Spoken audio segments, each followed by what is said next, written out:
What's going on, guys?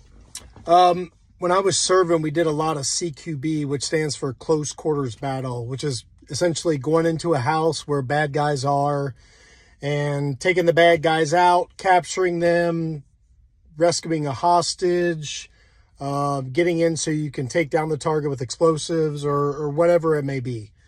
But we would, that was one of the biggest, that was like the core of our SEAL training. Once you got to higher levels, it was kind of almost everything. SWAT teams do the same thing, across the country. But it's kicking in the door, getting in there. And it takes a lot of, mind power, I guess you could say, is reactive thinking, because you only have a split second, if that, to decide to go this way or that way, to back up your buddy, pass a closed door, go in an open door, whatever it may be. But it was quick. And when we were doing training, if we would go hit a target and the way the rooms were set up with certain doorways and walls and hallways and intersections, if we didn't get it right, we would do it again.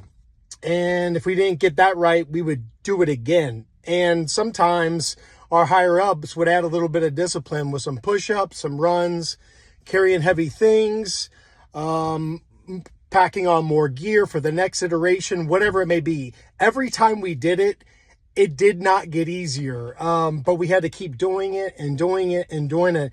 And finally, once we got it down, we would do it again to make sure that we really did have it. We would almost get tested on it.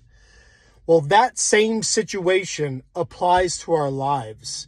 Is a lot of us will find ourselves in the same scenario. We're getting bitter about this, or having resentments, or unforgiving this, or still struggling with this. And a lot of that is because we're choosing to still walk the same way. Pretty much the definition of insanity, right? Like doing the same thing over and over, expecting a different result. It's not going to happen.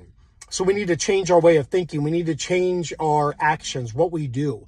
The Lord does the same thing. He'll allow you to stay in your same situation until you work through it. And the sooner we go to him for guidance and surrender, like, hey, please help me in this situation. I surrender. I humble myself. I submit to you, and I'm going to resist an enemy that's coming at me. We get out of that scenario. Now, you will be tested, and that's okay, but that's how we get to prove, and we get to move on, and we get to go up that mountain. And believe it or not, there's another obstacle. There's another mountain to tackle, and it's a beautiful thing because we just get refined and forged and strengthened. So take that in mind.